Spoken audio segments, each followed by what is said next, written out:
You wake up in the middle of the night. You can't move. You can't scream. A tall shadow stands in the corner, watching you silently. He wears a wide hat, a trench coat, and his eyes burn into your soul. He's been seen by millions, yet no one knows what he is. Tonight, we take a close look into the dark mystery of the Hatman. But before we get into who or exactly what the Hatman is, let's talk about sleep paralysis. Now, this is a terrifying condition where your brain wakes up before your body does. You become aware of your surroundings, but are completely frozen. It usually happens during REM sleep, which is the stage where dreams are most vivid. Your body is supposed to stay paralyzed so you don't act out your dreams. But when your mind wakes up too soon, that paralysis feels like a nightmare in real life. Now, roughly 8% of people worldwide experience sleep paralysis at least once.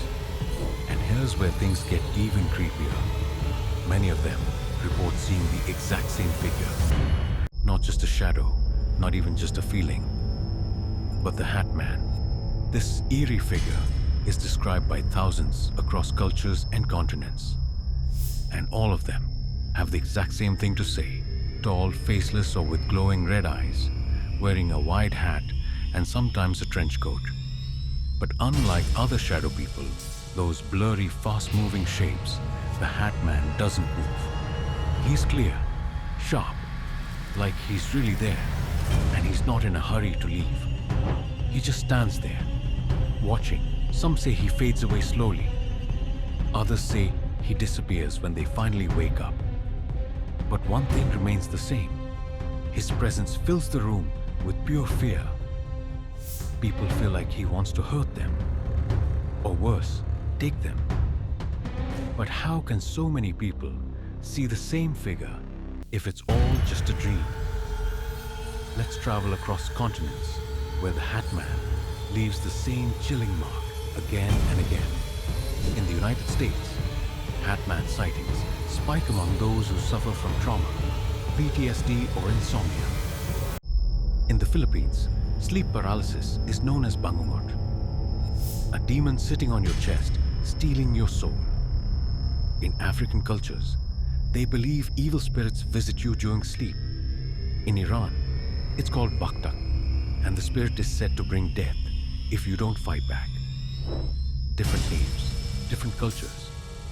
But in all these nightmares, there's always a man in a hat. This isn't just local folklore. This is global. So, how is this even possible? Well, there are two main theories. One scientific and the other supernatural. Let's start with science.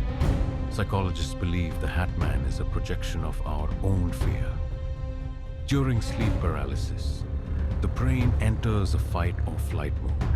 But since the body can't move, that fear turns into hallucinations.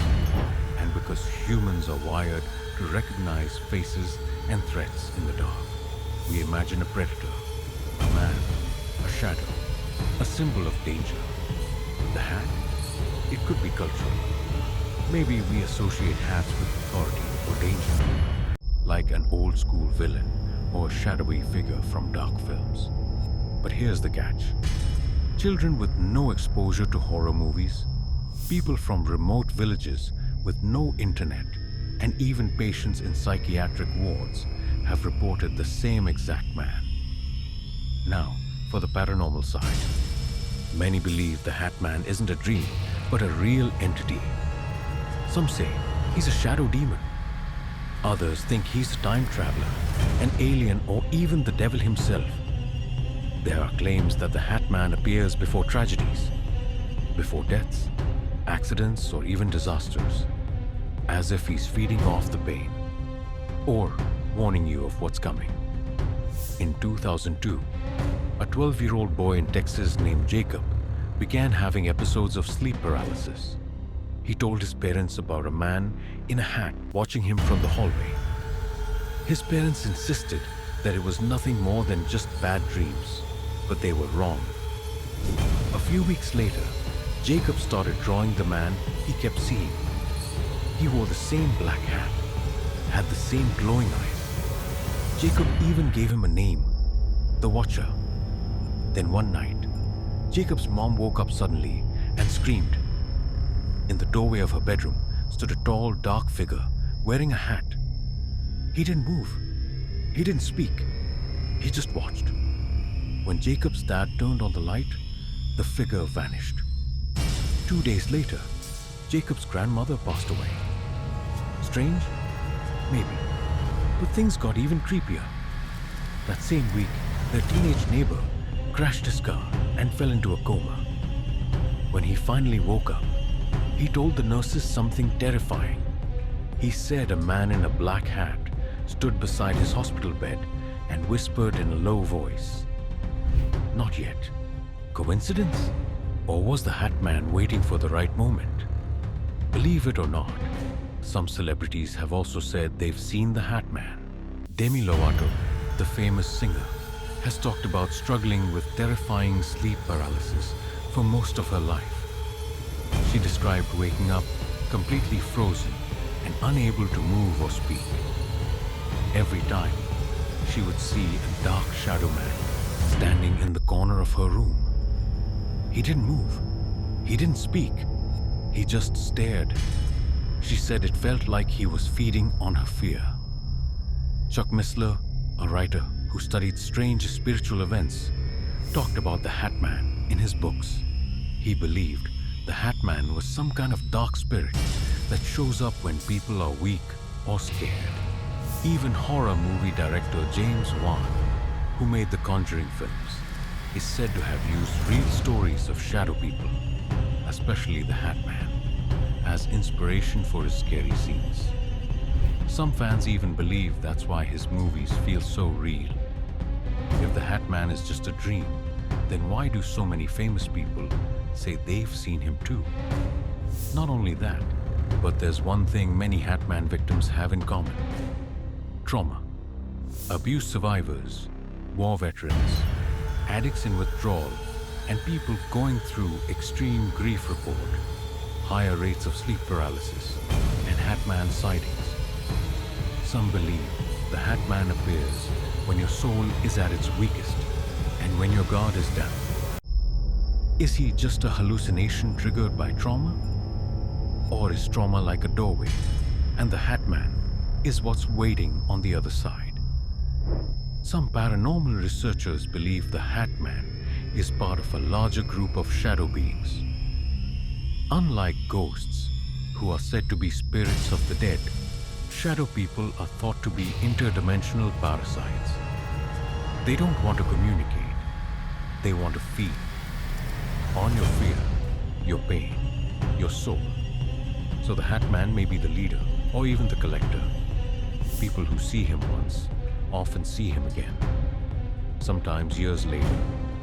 And with each visit, his presence feels stronger, more real, less like a dream, and more like a warning. There's no known way to get rid of the Hatman, but victims have tried everything. Some pray, others wear religious symbols or keep lights on while sleeping.